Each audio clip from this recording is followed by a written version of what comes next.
That's All right.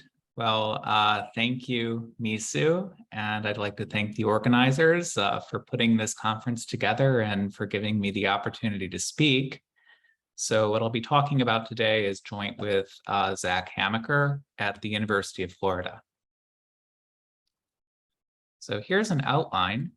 So we're going to talk about a property that permutation statistics can have called a locality. So we'll talk about local permutation statistics, and then we'll move into local class functions. And of course, class functions are nicer than arbitrary functions in SN because we have access to the machinery of symmetric function theory. We'll talk about some applications of our theory to pattern enumeration and permutations, especially pattern enumeration restricted to a given conjugacy class. And then we'll get into some of the techniques used to prove our theorems. And we're going to have a new basis of the space of symmetric functions, namely the path power sums. And their expansion into the Schur basis will be given by a new version of the Murnaghan-Nakayama rule, which we call the path Murnaghan-Nakayama rule. Okay, so let's get started. A permutation statistic for us, we're going to take a pretty pedestrian definition, is just a complex valued function on the symmetric group Sn. And here are a number of statistics that we all teach to our combinatoric students. I guess these are all integer valued, as they usually are. So we have the number of exceedances of a permutation. This is the number of positions in which our permutation exceeds expectations, the number of positions in which W of I is bigger than I. We have the inversion number. This counts out of order pairs in the one-line notation of a permutation. We have the descent number. This counts out of order pairs that are right up next to each other. We have the major index that counts out of order pairs where I weight according to the first index of my out of order pair. And finally, we have the number of cycles in a permutation W. Okay, so these are 5 pretty classical permutation statistics. And what I want to do is I want to assert sort of a dichotomy in this picture. So one of these things is not like the other. And this dichotomy is going to do with this property that we call locality. So the intuition here is that a permutation statistic F is K local.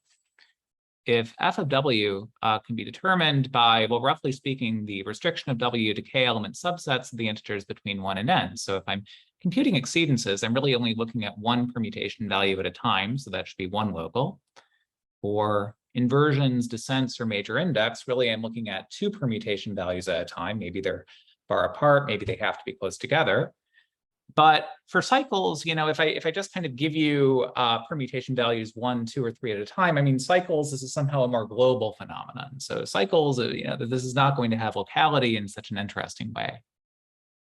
So this is kind of an imprecise sort of intuition. Let's try to define this a little bit more precisely.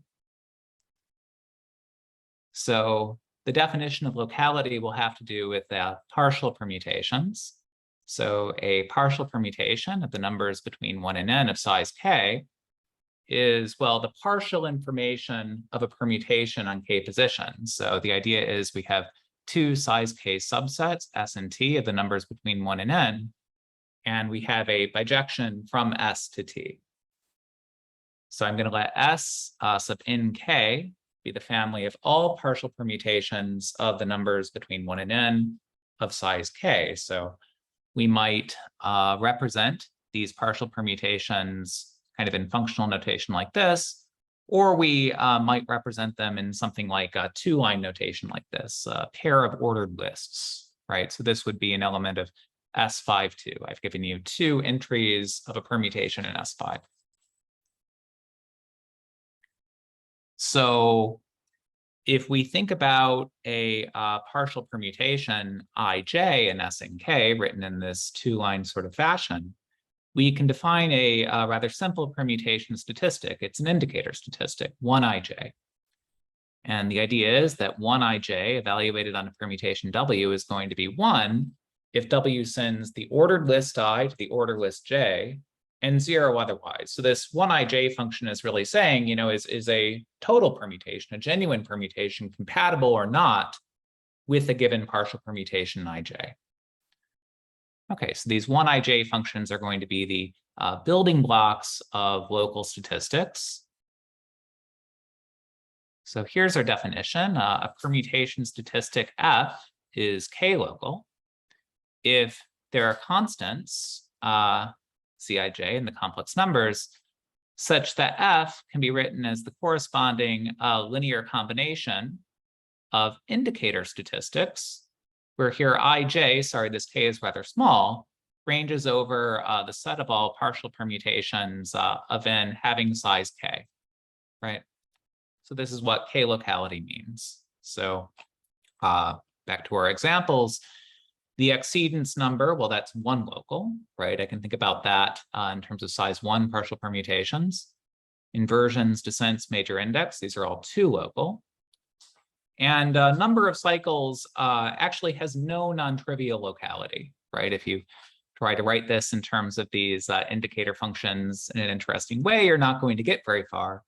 And we'll make a little bit more precise what no non-trivial locality means later on. So let's try to analyze this definition a little further. I've just repeated it here. So the basic idea is that the locality of a permutation statistic is some measure of its complexity. You should think about it as being roughly analogous to polynomial degree, right? In the same way that a 3 local statistic is more complicated than a 2 local statistic. That's a little bit like saying a cubic polynomial is more complicated than a quadratic polynomial. So let's try to back this up a little bit.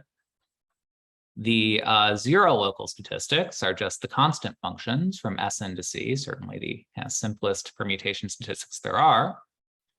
It's not too hard to see that any k-local statistic will also be k+1 local. So we have this kind of nested family of conditions. And well, any permutation statistic F on Sn is going to be n local, and it will actually be n-1 local, because if I tell you n-1 values in a permutation, I've also determined the last one.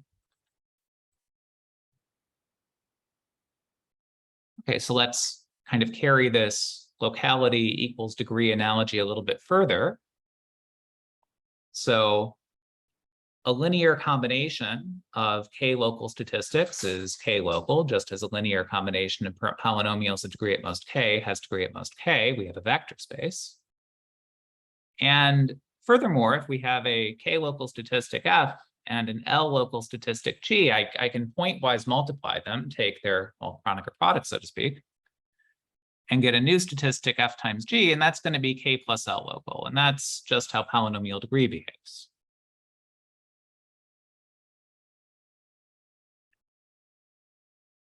So just testing our intuition a little further, I've kind of repeated the definition of locality once more. So we have this sort of spanning set of k-local statistics, namely these indicator statistics 1ij, and we might wonder, well, what is the vector space dimension of the space of k-local statistics? So your first hope might be, well, maybe these are linearly independent. I can count partial permutations relatively easily, but they are in fact not. So we have a spanning set here of statistics 1ij that are going to satisfy some relations.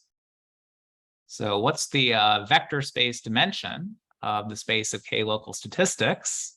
Any guesses? Or I think I flashed it really quickly on the screen and then I went back accidentally. So all right.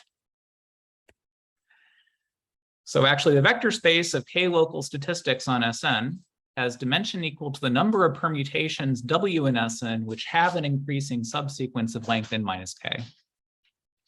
So this is a problem having to do with increasing subsequences. These kind of somehow cut out precisely the dependence relations that you need here. I actually don't quite know how to get a basis, but might be an interesting problem. So let's see why this fact holds. So it holds because we have a more intrinsic way we can look at locality of permutation statistics. So we're going to look at a really fundamental result in representation theory called the Artin-Wedderburn theorem, or perhaps the Fourier transform. So the Artin-Wedderburn theorem says that if we look at the symmetric group algebra, C brackets Sn, we have an isomorphism between the symmetric group algebra and a certain direct sum of matrix rings. Namely, for any partition lambda of n, I can look at the corresponding irreducible representation of Sn. I'll call that V lambda. And I can look at just the set of linear endomorphisms from V lambda to itself. And Artin-Wedderburn says, well, I have a canonical isomorphism from this symmetric group algebra to this direct sum of endomorphism rings. And what does it do? It says, well, if I have an element of the symmetric group algebra, I'll call it alpha. Well, alpha is going to act on every possible V lambda. It's going to be a linear map. So I can take alpha on each V lambda and just take that tuple of linear maps, right? So this is the Artin-Wedderburn theorem, and it holds not just for the symmetric group, but it holds for any finite group, in fact.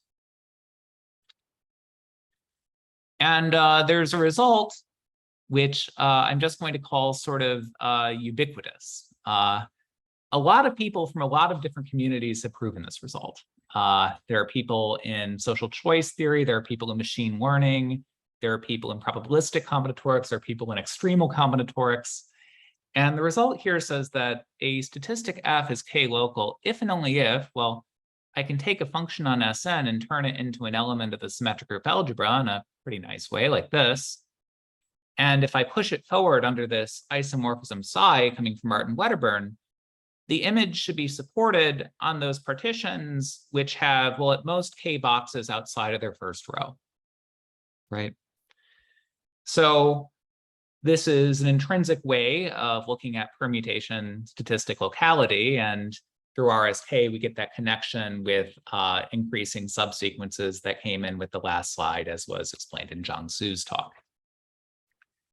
And this would also kind of give a way, perhaps, of extending this notion of locality to other groups. So if you want to study sign permutation statistics and their locality, this would be an avenue for doing so.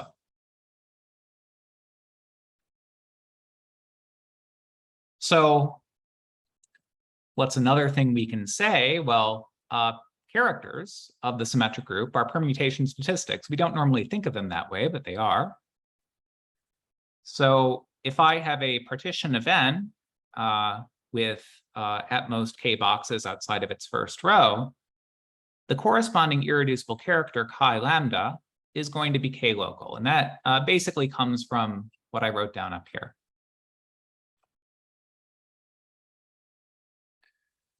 And already we can get some information about Kronecker products, right? We get this classical result of Murnaghan, one of the first results about bounds on Kronecker coefficients.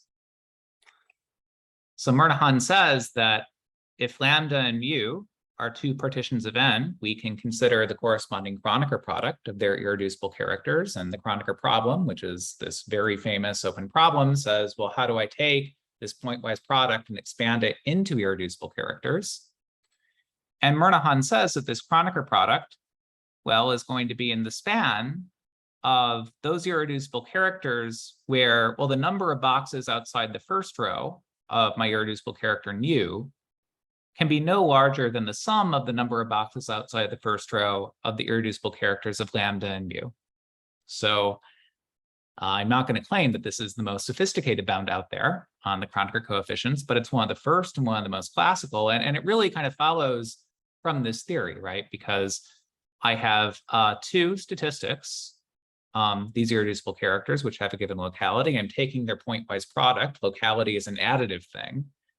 And this Murnaghan result just pops out. So we haven't really been using so much here so far, but we can already say something, well, reasonably interesting, at least, about Kronecker coefficients. Okay. So I'm going to be interested in some more combinatorial statistics in the symmetric group, and these are going to come from pattern enumeration. So Many of you have probably seen patterns and permutations before, and we're going to consider a few different flavors. So first we have a vanilla pattern enumeration, where the basic idea is that I have two permutations, a little permutation V and a big permutation W, and I'm writing them in one-line notation. And to say that we have a copy of V and W is to say that, well, we have these three red dots appearing in the same relative order as the entries of V, occurring within our larger permutation W. So we can think about pattern avoidance. That's what we often do, but we're actually going to be doing a pattern counting. So for a pattern V and SK, I have a counting statistic NV, which just counts the number of occurrences of my little permutation V inside my big permutation W. And you can think about the inversion statistic on Sn as really being one of these n statistics for the permutation 2, 1. So n varizes this way. But what about des? And here's where we get to these things that are called in the enumerative combinatorics community vincular patterns or barred patterns or bivincular patterns. So the basic idea here is that we're still going to count patterns, but now we're going to have these two additional subsets A and B of the numbers between 1 and k minus 1, where k is equal to the size of my little pattern. And what I'm going to do is I'm going to insist that the positions indexed by A be right up next to each other, and the values indexed by B be right up next to each other. So here, A is 1, so that corresponds to the fact that the positions of the first and second dots have to be adjacent. And B is 2, which means that the values of the, second smallest and third smallest dot have to be adjacent as well.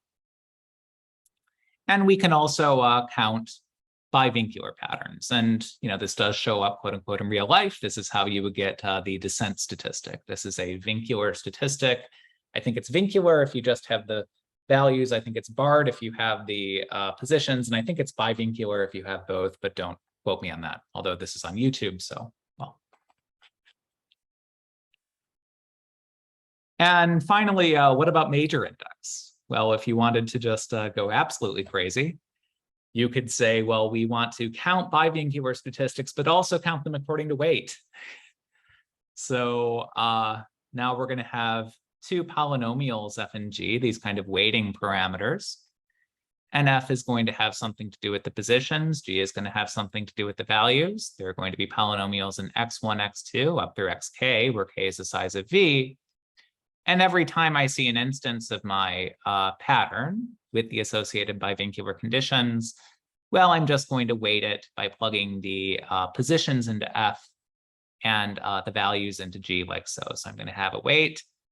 And now I'm just going to count these patterns according to their weight. So this is some crazy ultimate generalization of what major index is, right? You can think about major index this way. And I guess I have a quintuple of indices, so that looks kind of ugly to me. So I'm going to instantly suppress it at this point by saying, well, what if you wanted a whole family of weighted bivincular patterns, right? So sometimes we're interested in more than one permutation pattern at once that occurs, well, quite a bit in geometry, for example. So I can define a corresponding counting statistic by, well, just the corresponding sum of counting statistics for the individual weighted bivincular patterns.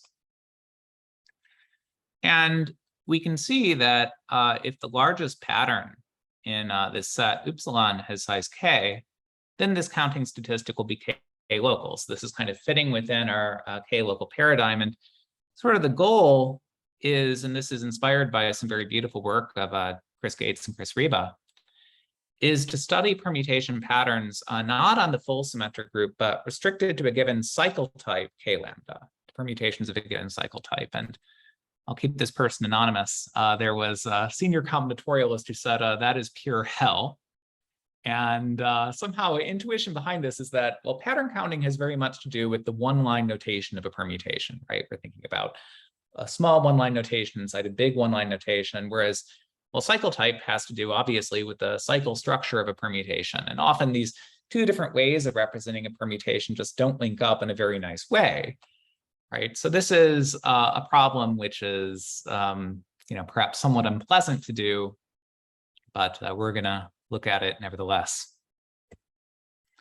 And to make things easier, basically, this is a conference in symmetric function theory after all, we're going to pass from arbitrary permutation statistics to class functions. So a function f on the symmetric group is a class function if it's equal in conjugacy classes like this. And there's a nice way to take any function on the symmetric group and turn it into a class function. And this is something I'm calling the Rhoades operator R. I learned recently that Rhoades actually studied fluid mechanics. That was a little surprising to me. There's this thing, the Rhoades number from that. But the Rhoades operator is this averaging operator, as often appears in representation theory, and it's going to act on functions from Sn to the complex numbers by saying that, well, Rhoades of f on a permutation W is essentially the average value of f on the conjugacy class of W. So this is the best possible class function approximation to f, right? It's a projection onto the space of class functions. So for us, these class functions are going to be these kind of crazy things coming from weighted bivincular pattern enumeration. So let's just look at a sort of vanilla case. So we're going to let V be this pattern 1, 3, 2 that we saw before. And we're going to look at in V, this counting statistic, and we're going to turn it into a class function by applying Rhoades. And I want to give you some kind of a formula for R in V. So I guess this is going to be a class function. So it's going to depend on, well, the number of 1 cycles of W, I'll call that M1. The number of 2 cycles, I'll call that M2, and so on. And it might also depend on N. And here we go. So that's obviously something that looks a little maybe complicated or unpleasant. You might even say it's pure hell, right? I'm going to have a hard time telling you why you get a negative 7 over 180 here. But it actually has some non-trivial structural properties. So let's kind of look at these. So first off, N could actually be arbitrary. N could be much larger than 3, N could be 1,000,000 or something. But you'll observe that this function actually only depends on N, M1, M2, and M3, and nothing else, right? Irrespective of the value of N. And, that it really didn't have to be the case. That might be a little bit surprising already. And furthermore, we have something like a degree bound. So I'm going to take a somewhat funny degree convention, which will look a little bit less funny if you've seen the theory of character polynomials. So I'm going to let N have degree 1 and Mi have degree I. And we see that this thing is a polynomial. And with this kind of funny degree convention, the degree of this polynomial is actually 3. So we have this degree bound on our polynomial. So we have some structural properties that are showing up. And this story generalizes. So now again, we have our set of weighted bivincular patterns. And I'm going to define a few parameters really quickly for you. These numbers are going to be K, P, and Q. K is going to be, well, basically the largest possible pattern in your set. Q has to do with these bivincular conditions. It's going to be, well, the largest possible size of A plus size of B, where AB is a certain bivincular condition. And P is going to be something that's, well, maybe a little bit trickier to motivate. The idea is that you take the largest possible value of size of pattern minus size of bivincular conditions plus size of degrees of weighting polynomials. So we have these 3 parameters, K, Q, and P. And here's our theorem.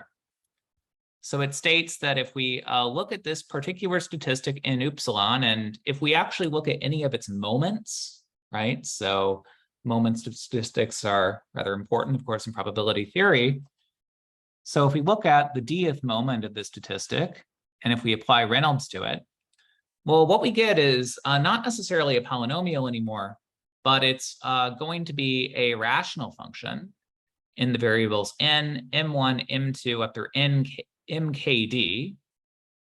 So of course, n here again is arbitrarily large, and I don't see any cycle sizes after kd in this. Furthermore, if I say that n has degree 1 and mi has degree I, this will be a rational function, so I can talk about its rational degree, the degree of the numerator minus the degree of the denominator. And the rational degree of this thing is going to be at most dp, right? So we have a degree bound. And also this thing, even though it's not necessarily a polynomial, it's really not a polynomial only because of the vincular conditions, and actually it's not a polynomial in a rather predictable way.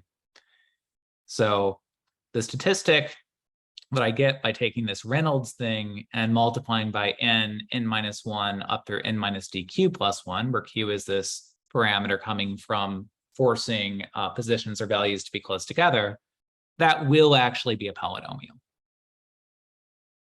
Okay, so this is our result. And let me remark that this was proven in the vanilla case by Gates-Riba, at least in the case of a single pattern, and then Gates-Pearson observed that you can extend from one pattern to multiple patterns. The proof in Gates-Riba is actually really cool. It's an algebraic proof. It's proof that uses Jones duality, which is a variant of Schur-Weil duality, involving a double commutant between the action of the symmetric group component-wise and the partition algebra acting on a rth tensor power of in space. So it's a really interesting paper. It's fun to read. But it's a little bit unclear how to extend their methods, well, to the case of weightings, but I would say especially to the case of vincular conditions, right? So we're going to somehow be doing something else here. So the something else we'll be doing is, well, in a sense, rather naive. We're just going to kind of go to this, I guess, paradigm of classical science, that if you have something complicated like a molecule, you understand it in terms of its atoms. So a given k-local statistic is just a linear combination of these indicator functions, these 1ij. So the atoms of k-local statistics are the 1ij. And if I apply the Reynolds operator to both sides of this thing, it's linear.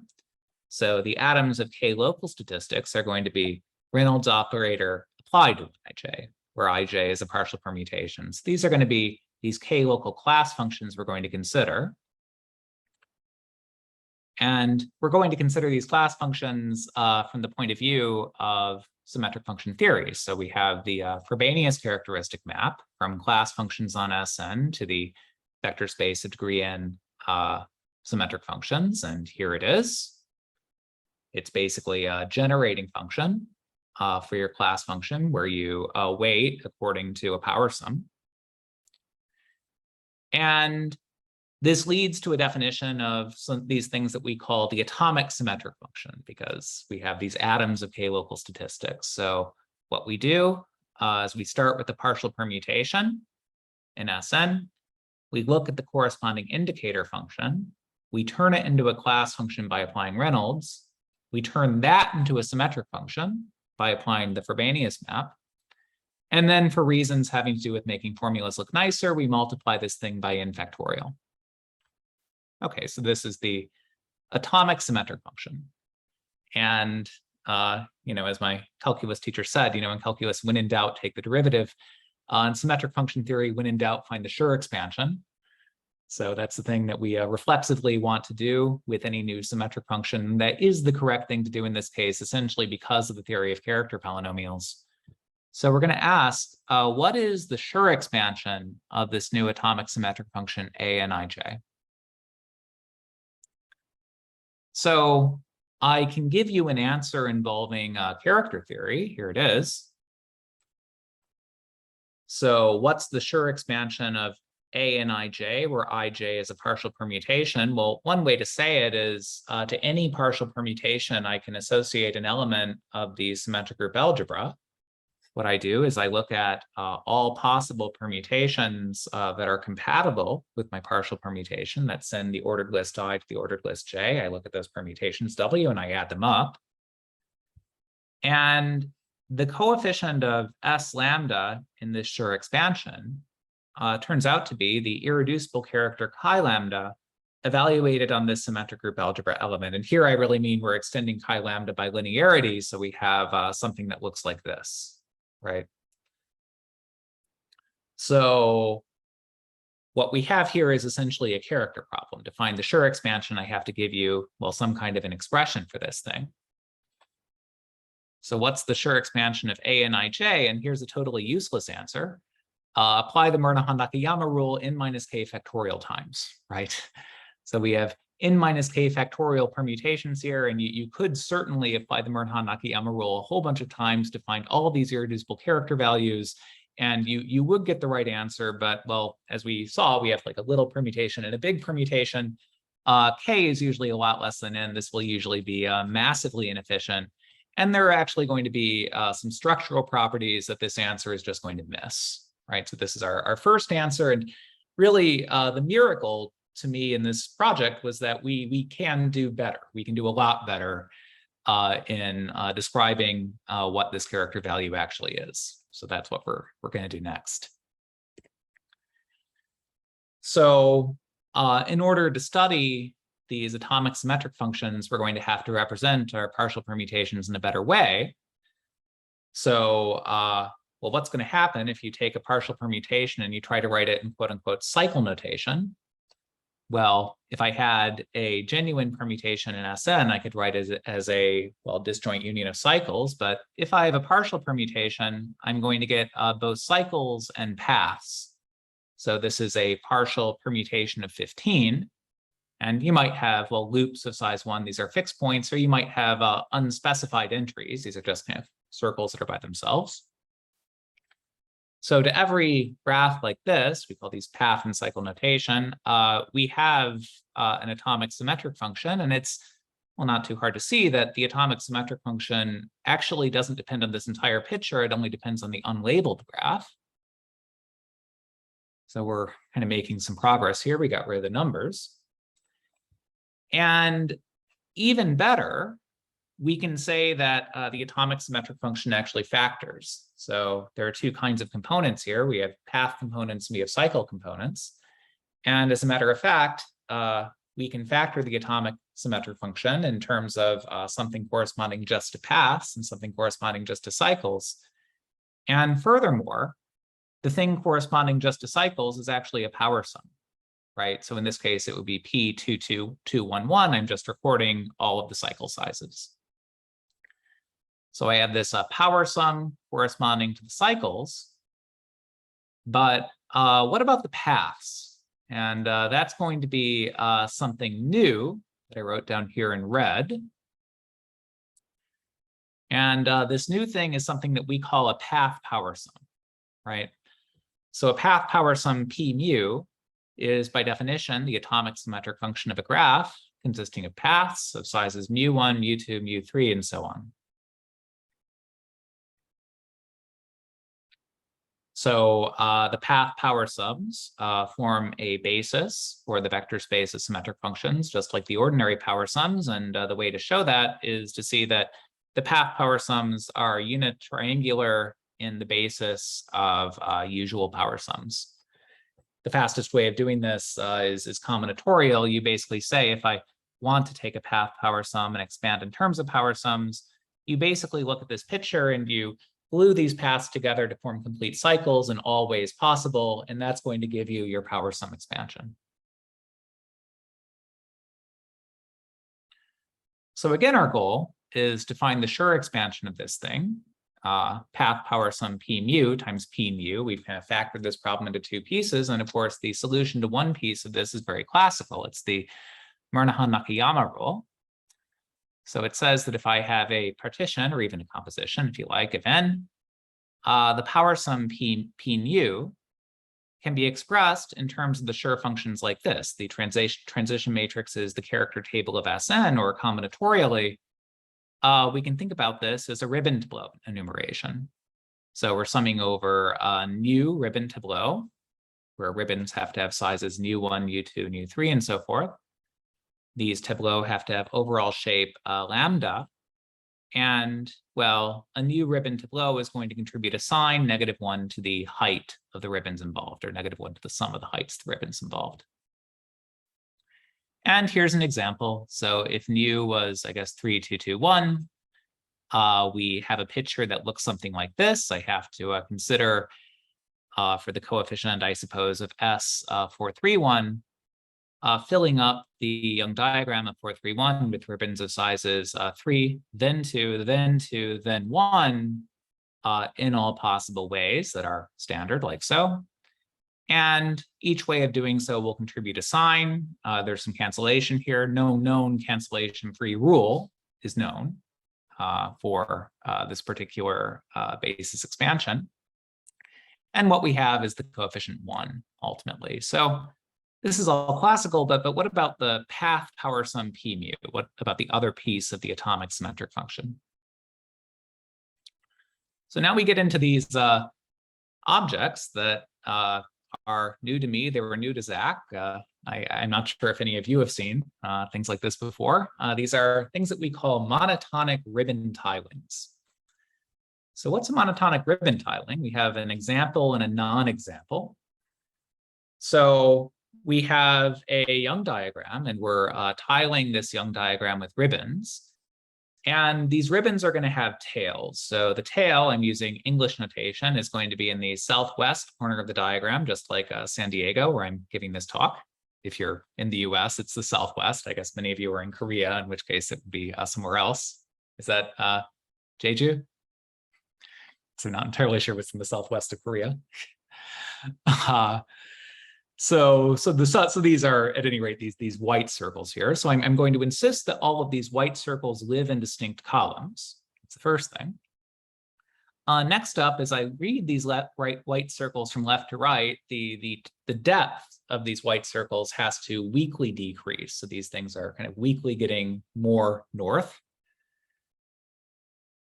And then there's this third condition. So I kind of changed my non-example here. Each initial union of ribbons has to form a partition, right? So this is a tiling of my shape by ribbons. The tails are in distinct columns. Tail depth is decreasing weakly from left to right. But if I add my first two ribbons reading from left to right, what I get is something that is, well, not a Young diagram, right? So I have, well, something like a chain in Young's lattice.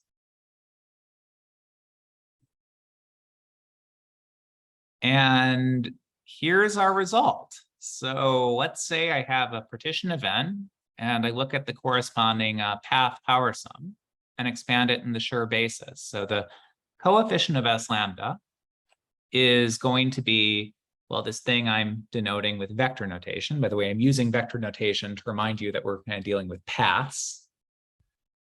And what I'm going to get is, well, some coefficient depending on mu, the product of the multiplicities of the parts of mu. That's not really so important.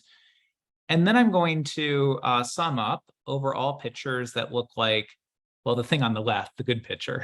I'm going to sum up over monotonic tilings tau of my shape lambda corresponding to my Schur functions, where the ribbons have size mu, and I have, well, -1 to the height, just as before. But now the twist is that the ribbons actually have to be added in all possible orders. So it's kind of different from Murnaghan-Nakayama, the usual one on 2 counts. First off, with Murnaghan-Nakayama, we don't have these monotonicity conditions. That's kind of restricting the tilings under consideration. But on the other hand, with Murnaghan-Nakayama, you would first fix an order. It's arbitrary, but you have to fix an order of the parts in your partition. And you use this order to add your ribbons. Now we have to consider adding the ribbons in all possible ways. So that's kind of expanding the number of tilings under consideration. So to see this in action, I have the path power sum P321, and let's kind of look at its Schur expansion. So we see, for example, that the coefficient of the single row Schur function, well, I guess if we were doing usual Murnaghan-Nakayama, what we would get is 1. But now I'm supposed to consider adding my 3 ribbon, my 2 ribbon, and my 1 ribbon in all possible ways, and I actually get 6 instead. And we also see that we get signs, just as in usual Murnau-Nakayama. Also, as in usual Murnau-Nakayama, we can get a little bit of cancellation here, right? So we kind of don't have a cancellation-free formula. But this does give us a way of expanding the path power sums in terms of the Schurs. And putting these things together, right, we have a way of expanding the atomics in terms of the Schurs, right? So the atomic function corresponding to a given partial permutation ij expands in the Schur basis like so, right? So the coefficient of S lambda is going to be what you get if you start by, you have your kind of big shape lambda, and you take a monotonic tiling that fills a medium shape rho, and the monotonic tiling has to have ribbons given by the parts of mu. And then you kind of augment this thing. You have to fill your big shape lambda in the usual Murnau-Nakayama way, but now corresponding to the parts of mu, to the parts of the cycle part of your partial permutation. So what are some applications of this? Well, first, this theorem solves this kind of a character problem. So if I think about a symmetric group SR embedded inside a symmetric group Sn by permuting, say, the first star letters, I can think about any coset, right, that smaller subgroup SR, WSR, and I can look at the corresponding coset sum. And this theorem gives a formula for irreducible character evaluations on coset sums like that. So maybe that's interesting to you. This formula proves polynomiality results for pattern enumeration on conjugacy classes. That's what I was kind of talking about, generalizing the work of Gates and Riba. And this theorem also has various applications to probability. And I'm just going to give you one of those next, kind of going in a different direction. So these applications have something to do with randomness and permutation. So we're going to think about a sequence W1, W2, W3, where Wn is a permutation in Sn for all n. So I have a permutation in S1, a permutation in S2, a permutation in S3. And here I have a rather open-ended and ill-posed question. What makes this sequence Wn random? Or, to give something that is sort of an obvious non-example, why is this sequence of permutations in one-line notation, 1, 1, 2, 1, 2, 3, 1, 2, 3, 4, why is that not random? So you might think about many valid answers to this, but I'll give you an answer that was discovered at UC San Diego by a student of Fan Zhang, Josh Cooper. And Cooper said that, well, roughly speaking, the sequence Wn should be random if it contains all possible patterns equally often, right?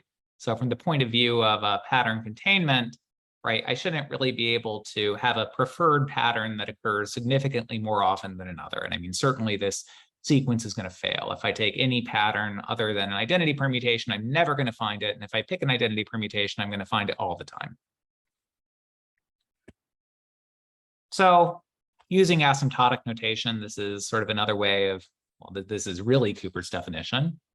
He would say that a sequence of permutations is quasi-random if for all patterns V of size K, we have the following. So here I have my pattern counting statistic in V evaluated on Wn. So I guess the number of possible places I might find my pattern V will be in choose K, right? So I'm going to take this thing, I'm going to divide by in choose K. And if I was supposed to find all patterns in Sk exactly equally often, well, this fraction would equal 1 over K factorial. But really, for simple divisibility reasons, that can't happen exactly. So I'm going to add a little O of 1 term, right? And this asymptotic should hold as n goes to infinity, right? So this was Cooper's definition of what it means to be quasi-random. So here's my theorem with Zach. So I'm going to give you a way of sort of generating quasi-random sequences of permutations. So we're going to take a sequence of probability distributions on Sn, un, and we're going to assume that the sequence of distributions is conjugacy invariant. So it's going to assign the same weight to any permutation in a given conjugacy class. And we're going to take a random permutation sigma n, which will be distributed according to the distribution un. So we have a certain condition here that's going to imply that sigma n, this sequence, is quasi-random, and this condition actually only depends on one cycle. So it says that if the limit, as n goes to infinity, of the proportion of one cycles in sigma n is 0, right? So a random permutation in Sn has precisely one cycle, one fixed point, right, in expectation. So certainly the limit of 1 over n as n goes to infinity is 0, but this is somehow a much weaker statement. So if this limit of probabilities is 0, then the random permutation, then the sequence of permutations is quasi-random. So this is sort of interesting. I mean, a permutation has a lot more structure than its fixed points, but somehow the only thing that was causing a problem here is that I just had too many fixed points, right? If you avoid that, you somehow do see all patterns with about the same frequency. And with that, I'd like to thank you all for listening and show you the link to my archive paper. Okay, thanks a lot for such a nice talk. Let's thank the speaker. Are there any questions?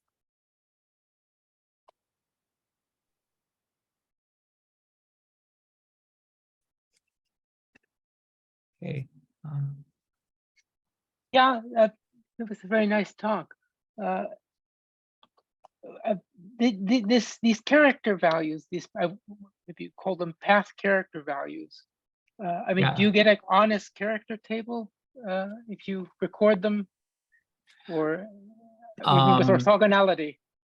Oh, does it have orthogonality? Well, I don't think so. So I mean, the power sums themselves are going to be orthogonal. Those correspond to indicator functions, right? So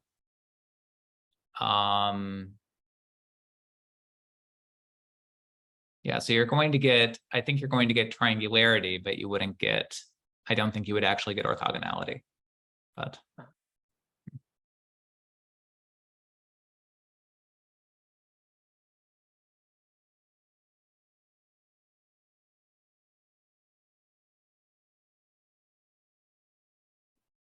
Any other questions? I actually have a really quick, stupid question about this slide. So first of all, wonderful talk, Brendon, as always. Thank you. So many interesting results. Why is that a +1? Because I can see 3 - 1s and 2 plus. Oh yeah. Okay. I think it's because I can't add and subtract properly. That is a -1. Okay, thank you. Then I follow everything, and that was wonderful. Thank you so much. Okay, I'll change the slide just to sort of.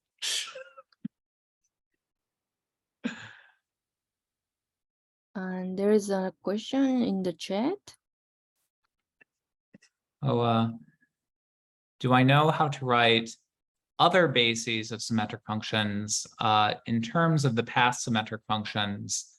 For the monomial basis, we have a formula involving something like tabloids. That's not too difficult. I'm not sure how to do this for the h's and the e's. For the power sums, I kind of said it verbally, but didn't go over it precisely. What you essentially do is you take your paths and you stitch them together to form cycles in all possible ways, right? And then for each way of doing so, you record the corresponding ordinary symmetric function.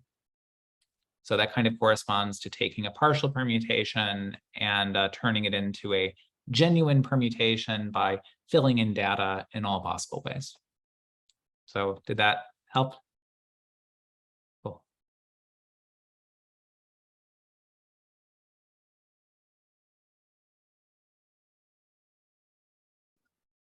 I have a question. How do you prove with this using this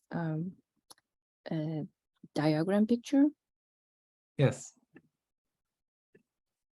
How do I prove Yes, the how- path Murnaghan-Nakayama Right, rule, yes, or how do I exactly. prove? Oh, yes. Right. So that's the part of our paper that takes the longest. What we do is kind of inspired by this very kind of beautiful proof of the usual Murnaghan-Nakayama rule that you can find in Stanley's book, where you essentially restrict to a finite variable set. You look at the Schur function in terms of bialternates, and you multiply by the denominator. You multiply by a van der Waals, so you're working inside the alternate ring. And then you can consider what happens when you take, the numerator version, the alternate corresponding to a Schur function, and multiply by a power sum. So if I multiply by a given power sum, you can look at that in terms of increasing each exponent one by the degree of your power sum.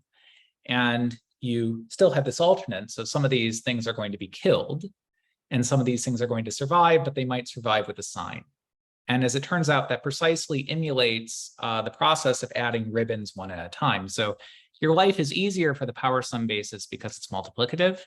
The path power sums are not multiplicative. They correspond to that stitching together process that I talked about earlier.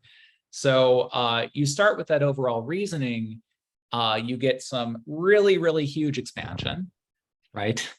And this expansion is going to involve a lot of cancellation. So for example, in this picture, the big expansion would contain things like, well, for example, the column of size 6, but all contributions like that will ultimately be canceled. So there's a sign reversing involution, and then there's a bijection that says you can encode the surviving terms in the sign reversing involution with the appropriate signs using this monotonicity condition. So. Okay, thanks a lot. Any other questions? Okay, then let's. Oh, Steph. Okay.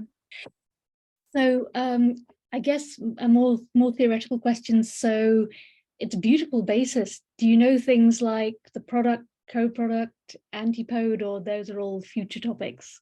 Those are future topics. So I guess, yeah, good question. Yeah. Thank you so much. Welcome. Okay, last call for the questions. If there is none, let's thank the speaker one more time for such a wonderful talk.